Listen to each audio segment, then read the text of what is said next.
Hey guys, it's the Silver Jewel back with more Binding of Isaac Afterbirth. Hold on, this is kind of, it's not really that loud. Okay, so after, the last recording I did yesterday, was it yesterday? I don't remember. I think it was yesterday. After that recording, and like uploading it to YouTube and all that stuff, which takes forever and it's kind of annoying. But after that, I was waiting for it to upload and everything. And I wrote down a whole list of things that I didn't talk about that I wanted to touch on. And I made a long list. There are a lot of things wrong with me and a lot of things that I haven't talked about. And it's like, there's a lot that I need to get out. And, excuse me. And, so I'm gonna probably have more videos just to talk about all of my, oh, come on. Oh, I thought I got hit. Okay. To talk about all my stuff. And, I don't know if the window is gonna look any different because I'm playing in full screen and recording the entire screen instead of playing in windowed mode. So, I don't know if that's gonna be any different. Whatever. Doesn't really matter. It's not for the gameplay more than the conversation, I suppose. At least not for this channel for this purpose, at least. Anyways, so one thing that I didn't talk about last time, that is definitely a big part about me not being in school, is the healing process, which basically means lots of therapy and meds and talking and all that good stuff that kind of comes with the depression label, I suppose. So one thing that's like a huge part of my life now, I suppose, is going to therapy. And I tried it before, like in sophomore year, like after my mom died, I was put in therapy because, you know, like my mother died. People are probably like, yo, this girl needs help because like processing all of this stuff is like a huge thing. Like it's, you know, hard for a 16-year-old girl to go through the process of grieving for her dead mother. So basically it was just, I had to, oh, excuse me, I keep burping. I had to go to this weird lady's house. That was the first one, right? So I went to 2 therapists back in sophomore year. And one of them, I went to her house, and because her, like, practice was at her home, which, first of all, that's weird. I was kind of, like, weirded out by that. Second, she, like, had, this room, it was like a living room maybe, with weird music. Like there was a music box playing like weird music and stuff to like set the mood or whatever. Like that was weird. I did not like that. Like it wasn't like she was trying too hard, but like it was really uncomfortable. Like it wasn't soothing or whatever. But anyway, so I don't like that. What else? Oh, so you sat on like her couch and it felt like a normal house except for it was like really outdated and like kind of bad style and it was awkward and I was not ready to talk. I was 16 and upset and I didn't know what was going on, what was going through my head. I couldn't figure anything out. I was not ready to go to therapy. I was not ready to figure out my grieving or anything. I was not ready, so it went poorly. This was also the lady that had the weird mannequin standing in the corner, and it was like a real life-size human figure with a painted-on face and like an outstretched hand. It was the weirdest thing ever, and I don't ever want to have to see it again because it was terrifying, and it was like clothed, and I don't know. It was a bad experience overall. Most of the time I just sat there crying because I was scared and uncomfortable and I didn't want to be there. I didn't want to talk to this weird lady who had this like super weird, soothing, soft voice that wasn't actually soothing. It was mostly just creepy. And I didn't want any part of it. So I just kind of sat there and cried for like whatever amount of time it was, probably an hour. Excuse me. It was really bad. I was very uncomfortable and I didn't talk about anything. It wasn't helpful. I didn't learn anything about myself. It didn't help me grieve at all. It was just uncomfortable and awkward and I hated it. So that was my first experience with therapy in sophomore year of high school. So then I went to a second lady because I told my dad, like, he went with me for the first meeting or whatever, just to, like, check out the lady, make sure I was okay. And basically, I told him I hated it and I was never going to go back. And he's like, okay, well, maybe we'll try someone else. And so I went to this next lady and she was better. It wasn't at her house. It was, at like an office building, which for starters was a lot better because it felt more professional. It felt like I was supposed to be talking about my feelings. Like, it wasn't like a couch with the big window or whatever, like that kind of office, but it was like a little small town, small building, kind of whatever. And she was better, and I cried less, but still cried pretty much the whole time, kind of thing. But, oh, did I pick up the item from last floor? Yeah, Shield of Tears, okay. So it was better, certainly, but then she tried to, like, give me homework. Like, she was more of not a how does that make you feel kind of therapist, but more of a, like, this is the science, and let's explore the stages of grief or whatever. So she gave me, like, a worksheet explaining that and to, like, try to figure out things and whatever, which was more helpful, probably, but I was still 16. She had just passed away, my mother, that is, and I was in no shape to be figuring out my life and the meaning of life and death and the meaning of what it means to have, like, a dead mother. Like, I was nowhere ready for that. I just wasn't ready to talk about it. Like, I'm not really a talky, touchy-feely kind of person in the first place, and then on top of having all the weird psychologists that were giving me homework and had weird mannequins, I was just, none of the experiences were, in my opinion, helpful to the well-being of my mental state, which is pretty much what they're there for. Like, everyone has their weird mental thing where they should probably see someone for, but I was not ready to figure my weird things out. I was young and naive and scared and lonely and upset, and I hadn't begun to process things for myself. Never mind try to say those things out loud to someone else to make them understand too. So it wasn't my time to speak out about it.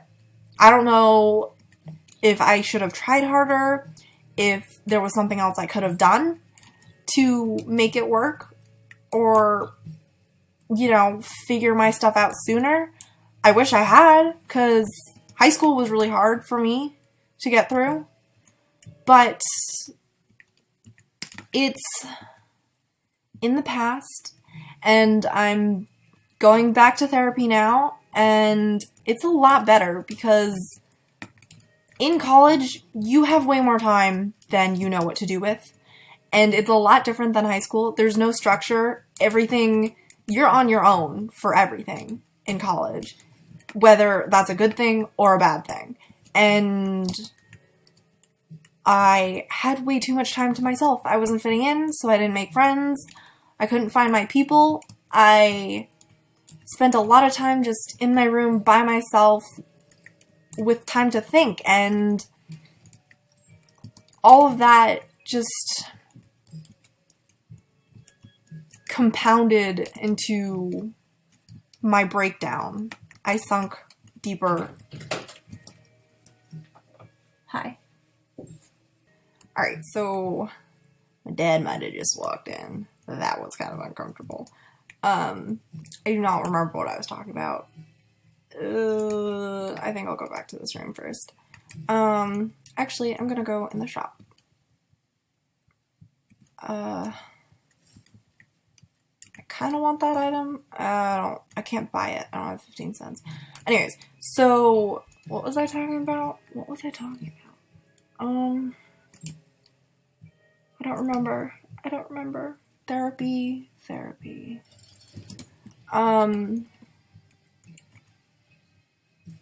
Let me think. I can do it. Channel your brain. Do the do. Therapy was terrible. Oh, okay. So, going back to therapy. Basically, so I mentioned, like, very briefly maybe, last episode that, I have a boyfriend, and he is the best thing that's ever happened to me. But, he's been with me through all of the college struggle, and we went to high school together, and, he's more of a talky-feely person than I am. So, which is a good thing. We, balance each other out, but that means that he helped me realize that I needed help.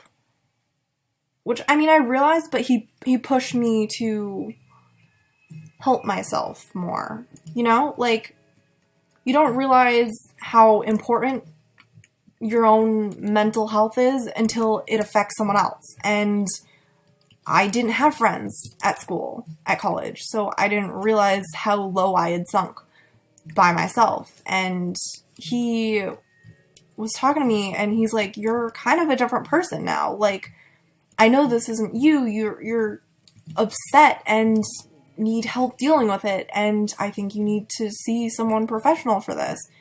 And I was all about I've seen a psychologist before. I've seen the shrink. I've been to 2 different shrinks. But that was years ago, and I'm an entirely different person now than I was then, and I realize that now, but it means that I have grown up more, and that it was time for me to go back and try again, and I needed that help, that push to go try again. I wouldn't have gone back to the therapist by myself. Certainly not. I didn't realize that I needed that, like, it was something, this item is pointless, because I can fly, but it was something that I needed to do, kind of thing. And I'm glad he pushed me to do it, because it's been way better. I went back probably towards the end of the first semester, middle to end, and so I've been going to this one woman in my town, so it's very close. It's like, 10 minutes away from my house. And she's very nice. She called me out on my crap really early, which I respect that. Like, she realized that, like, I went in and I was ready to hate it. I sat there and I cried for the first, 10 minutes. My dad came in to meet her and say hi and, kind of help explain the situation, because I'm not good at talking, and she understood, and she tried to help me, and so now I was going to the therapist again, and it was great. It was something that I needed to do, but since I went to school in the city, which is 45 minutes away maybe, and freshmen were not allowed to have cars on campus, so I was pretty much only seeing her like once a month, maybe twice a month, to the point where I needed more. It wasn't enough to just see her every now and then. I needed the guidance, the conversation, the whatever more often, and I wasn't getting that. So after I left college, after I came home, I'm now seeing her on a weekly basis. It's a lot better to see her now. Like, she helps me set a plan, helps me talk through things. And a lot of it is just me doing this on my own. She hasn't really told me anything I don't know yet already. But, I mean, I've taken like 2 psychology classes now. I know what's going on with my brain, and, you know, chemically and emotionally, I understand. Like, I know what's going on with myself, but it's a whole nother thing. I shouldn't have used that key. It's a whole nother thing when it's real as opposed to in a textbook, you know? Like, you don't realize how much it affects you, how much it affects other people, how your mood affects your physical health, even. One thing that was probably the worst is the laziness that comes with it. You don't want to do anything when you're depressed. You don't want to get out of bed. You don't want to feed yourself. You don't want to make yourself look presentable, because it's a whole lot of pressure. And why would you do it anyways? Because you don't have anyone to impress. You don't have any friends. You don't need to see anybody. You don't need, you know, like, it was just a lot of why bother kind of thing. Like, every time I had something to do or anything, there's always a million excuses you can give yourself. You know? Like, it was always another thing keeping you from being yourself. And that was really, really hard, because I'm used to looking presentable. I'm used to showering every day after sports. I'm used to seeing my friends on the weekends. I'm used to all of these things that I didn't have in college, and I stopped doing because I didn't see the point of it anymore.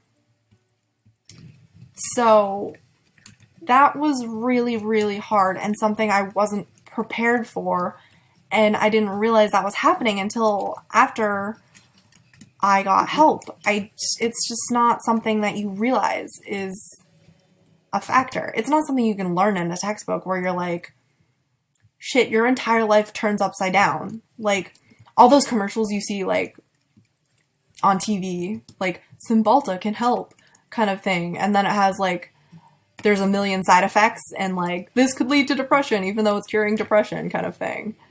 Like, you don't realize how real it is when they look upset and don't leave bed, and it's, like, sad music and stuff like that, you know? Like, that's super, like, not overplayed and not overstated, but it's just, like, you just think they're just doing that because they're trying to get a point across that, like, this person is depressed and needs help. Cymbalta can help, kind of thing. You don't realize that that's real. That's real people have to deal with this, and it's a serious issue, and these medications are out there that, sure, they're trying to make money. They're, you know, putting out a ad on TV. Of course they're trying to make money and stuff. But at the same time, like, there are things out there that can help you. And so that leads me to another thing, is meds. Something that at first I was really against, because, like, it's not that I'm, like, the earthy crunchy, like, I'm gonna have, like, a natural childbirth kind of person, but at the same time, I don't like having to take stuff for myself, because it makes me feel not like helpless, but like I'm weak and that I need the help, you know? And that's probably not an uncommon thing, is that it just makes me feel like I'm letting it win, like letting my depression win, that I have to take this medicine because I can't fix myself, kind of thing. I can't do it by myself. I need the medication because I'm not strong enough to deal with my own life, with my own problems, kind of thing. And that's something, this is gonna hurt. There we go. Yeah. That's something that I struggled with and that I'm coming to terms with because they're supposed to help me. Like, you don't realize that heartbreak is a real thing. You know? It's very real. It's not just a sad song. And sure, like, Girls on the Radio, some of the heartbreak is a little ramped up and a little bit in your own head, but if you lose someone that really, really means a lot to you, it takes, like, it leaves a physical toll on your body and your mental state, and nice. And it's not something you can just escape or deal with on your own always. And so it's still hard to remember to take your medicine every morning. Not necessarily at the same time, but I take mine every morning when I wake up. Sometimes that's earlier than others, sometimes it's later than others, but, you know, between like 8 o'clock and noon, I take my pills in the morning. That's like the reality of the situation. And I hate this item. It's not something that I ever thought I would have to do because I thought I was strong enough to do it by myself. And the reality of the situation is the heartbreak that I had to deal with losing my mother was also a physical, not disability, but pretty much a physical disability.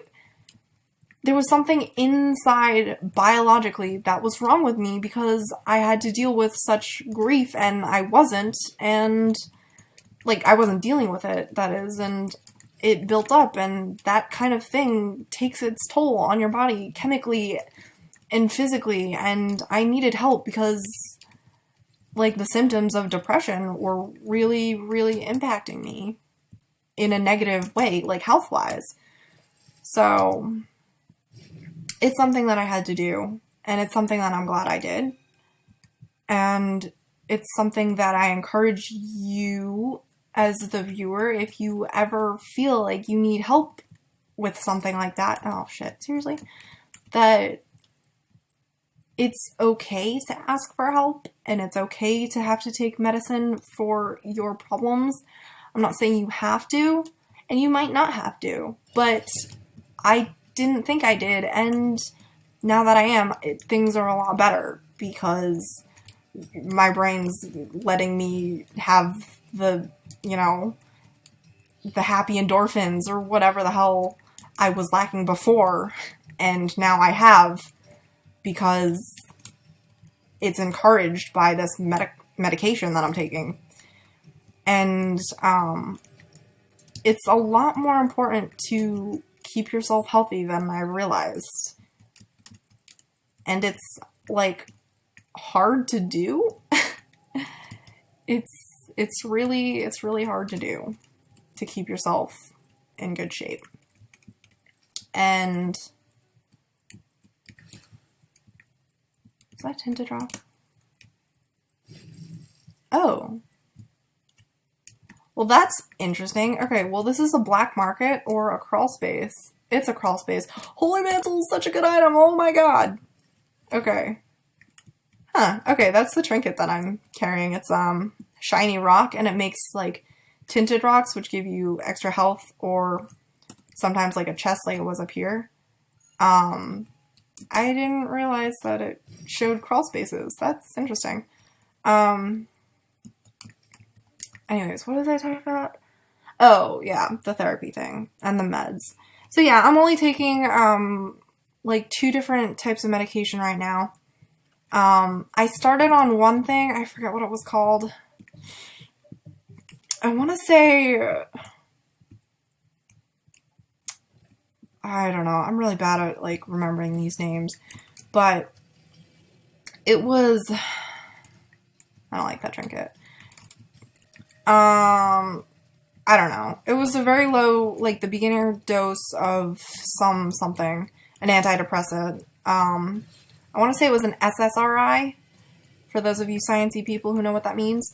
And now I'm taking an SNRI, or maybe it's the reverse. I'm not quite sure. I mean, I don't really care. But, so the first thing wasn't really working for me. I started on that probably towards the end of last semester as well.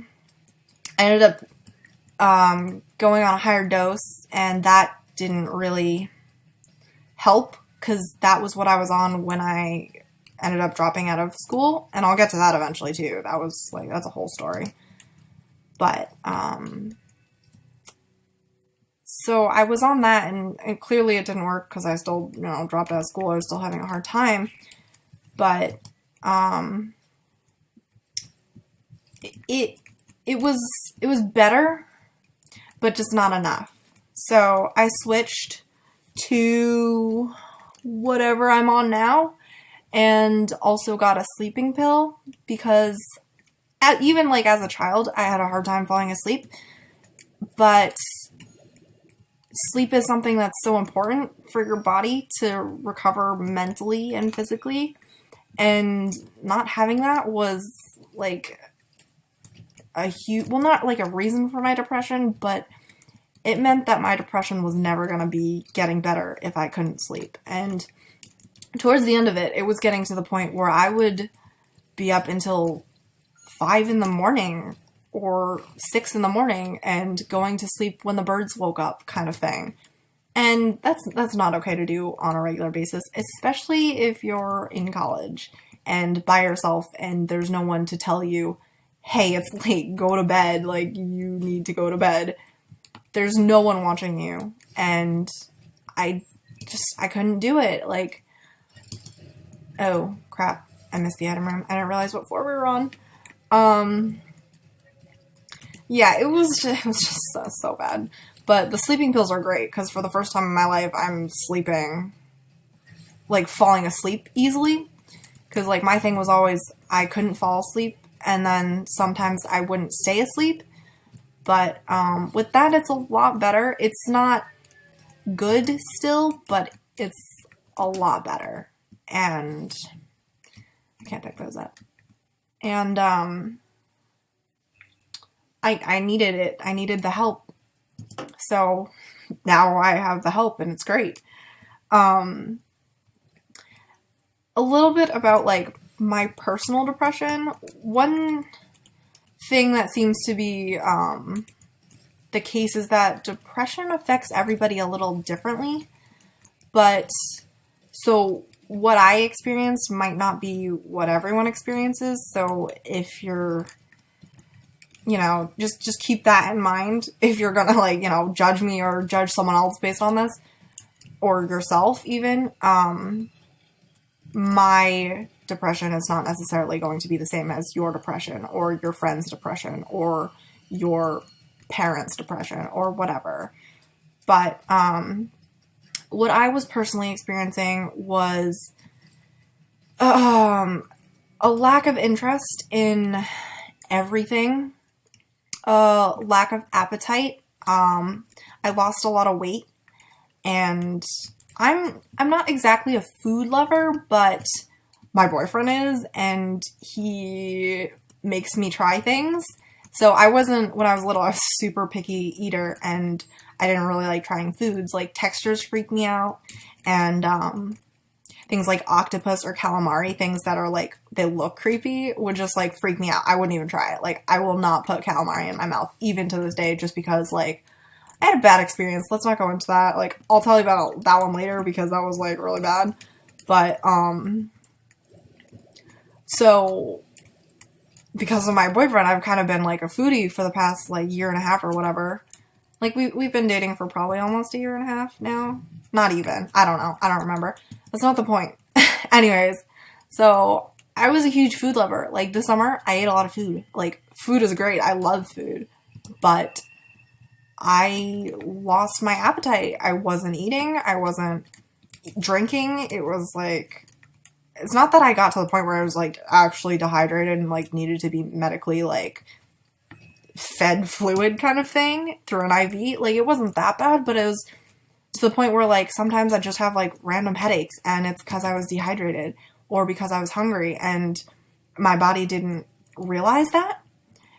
And it's really hard when your body gets to the point where, I just literally walked into that. That was bad. When your body literally gets to the point where it shuts itself off and stops telling you you're hungry, you need to eat food. Like, that was where I was, essentially. And that's terrifying to think about. Like, even now, I still have to remind myself, you didn't eat breakfast today. You need to feed yourself. And that's, like, still kind of a scary thing. Like, I'm still dealing with that. I'm not over that yet. But it was to the point where I would eat, like, maybe 3 granola bars and a yogurt all day. And I would drink maybe one bottle of water, or like one of those like little Dasani mini bottles of water. Like, you know what I'm talking about? Like the tiny ones. Like, I have one on my desk right now, actually. But I was not in a good spot at all. I didn't. That was the thing. I didn't shower every day if I didn't need to, because that meant I had to get out of bed. And showering makes you feel better, I guess. So one thing that has always, like, been true for me is the better I look externally, the better I can fool myself into feeling good internally. So, like, I wasn't necessarily excited for prom, because I kind of think it's not overrated, but not really overplayed either. It's just, you know, everyone's like, oh, it's prom, it's a huge deal. And I was like, it's kind of just another high school dance. And I'm not a huge fan of, like, dressing up or the drama or any of that, but I looked really good on prom, in my own opinion. I liked the way I looked. I liked the way I felt. And it made me feel better about it. Like, this past prom, like my senior prom, I loved. I went with my boyfriend. I had a really, really cute dress on. One of my best friends did my makeup, and she did a great job. And, like, it was better because I looked great. And one thing about, like, you know, not having a mother is your mom's not there to take pictures of you. Everyone had a mom and a dad and maybe a brother. And wow, I just blew myself up. And I had my dad, my cousin, my sister-in-law, my aunt, my niece, but I didn't have my mom standing there helping me with my flowers, or making sure we had enough food, or fussing over the dirt on my dress because we were standing in the grass. That's not something that I had. And I think that's also why I was not excited for prom, because that was something that I was always like, oh shit, like, my mom's never gonna see me dressed up for my prom. She's never gonna be able to take pictures. That's something, wow, see, like, this is, like, really frustrating to me still. It's something that she's not gonna see, and it's something that I'm not gonna see. And that was really, really hard to get over. And I think that's why I wasn't looking forward to it as much as everyone else was. And I wasn't excited about finding a date junior year, or getting into all the drama, or the asking people with the sign and the candy and the flowers and all of this, the prom drama that comes with a prom, especially at a small school. I went to a small private school. It's not something that I was into, because I felt not empty about it, but like I was missing so much during that. Dress shopping. I'm not a shopper. I'm really not a shopper. I don't like shopping. I don't like having to buy myself clothes and stuff. But oh crap. My mom loved that. She liked dressing me up when I was little and putting me in skirts and dresses and frills and pink and flowers and all that. She would have loved prom dress shopping. And it was really hard to do all that and getting things hemmed and making sure I absolutely loved what I was wearing and planning the parties and the pictures and all of this stuff. It was just, there was so much that I missed out on and that she missed out on.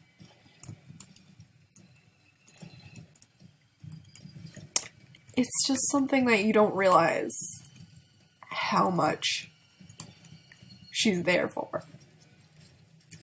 And how much you need her support and her guidance. And not having that was hard and awful, and I don't wish it on anybody.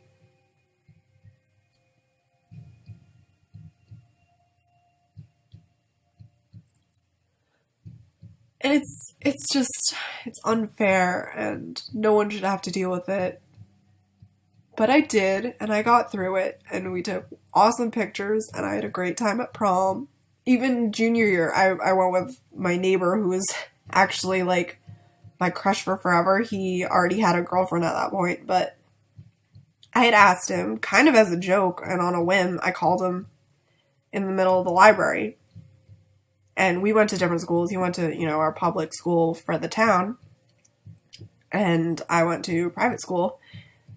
So we didn't really see each other, especially as we got older. Like, when we were little, we would hang out after school in the yard. We'd make snowmen together and have snowball fights and watch movies and play soccer and basketball in the driveway. We did all these things as kids together, and as you grow up, you lose a lot of that because you make your high school friends and you get a car, and you're not restricted to that one friend that's right down the street. You can walk 5 houses down and see them, kind of thing. And we're the only 2 kids on the street. We have kind of a narrow, not really neighborhood street, but everyone, who lives on this road, we had, like, neighborhood parties, and everyone's great. It's just he was the only one that was my age. So we were pretty close. And I went with him, even though he had a girlfriend. And that made things a lot easier because I was comfortable with him, and I got to see him dressed up for the first time ever, and we danced and had, crappy prom food and whatever, took our pictures, and that made things a lot easier having his mom and his dad there and not, worrying about all the school drama and stuff, just like, our drama with his girlfriend and all that crap, and that's, another story, but it was just a lot missed. A lot of things that could have been different and should have been different, to be honest, and you just don't realize how different things are without a mom. So many people take it for granted. And, I did too. But now I know how precious it is and how much it means to have that support system that knows you so well, kind of thing. It's just a lot missed, and I'm getting over it. That's why I'm doing this.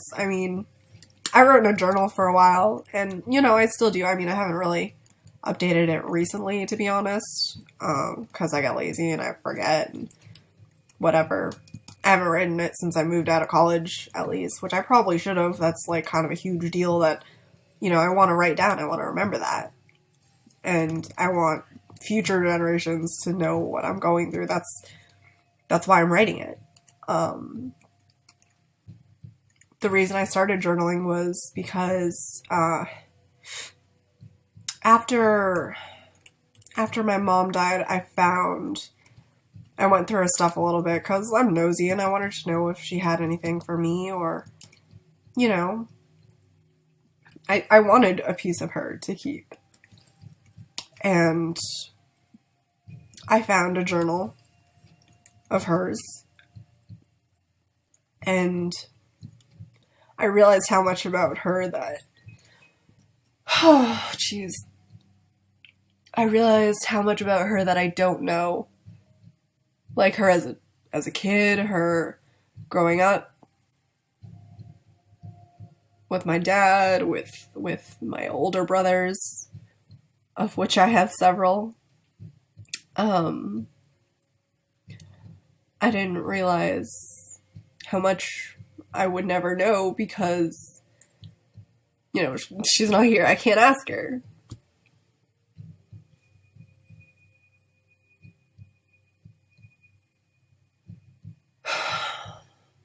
Which really sucks.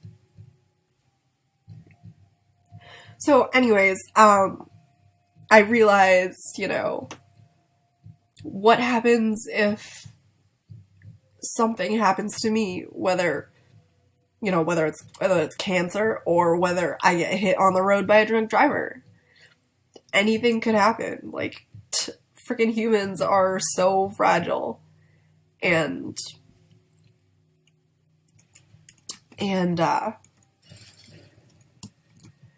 if something, you know, were to happen to me, and I'm leaving a lot of people behind. I have a large family, I have a lot of friends, I have my boyfriend, I have my dad still. There are a lot of people who might have questions, who want to know about what I had to go through, and they will never know unless I write it down, because they can't ask. So that's why I started my journal anyways, and that's why I'm doing this, because one, just for me, so I can get it all out, because this talking thing is good, and it helps me process everything. You know, it's faster than writing, and it's easier to just ramble on about all of this shit, you know, than write it down, because my brain thinks faster than my hand can write. That's certainly for sure. But I don't know where I was going with this. I guess that's why I'm doing this. That's why journaling was important to me, because I want to remember it, and because I liked reading her stuff and seeing what her take on everything was. So, yeah, I'll get more into that next episode. I might record one right after this, after I compose myself a little bit more and get more out, because I'm in the recording mood, and I like unlocking all of the things in this game because it's my favorite game, and I'm not used to unlocking things because I'm pretty much done unlocking everything on my actual save file, so yeah, that's pretty much it. Sorry I lost my cool, and sorry there are a lot of pauses, but it's been real. A little too real, maybe. And thanks for watching. Leave a like and subscribe so you can hear more about my sob story and me struggling and, you know, everything. And yeah, I'll see you next time. Bye!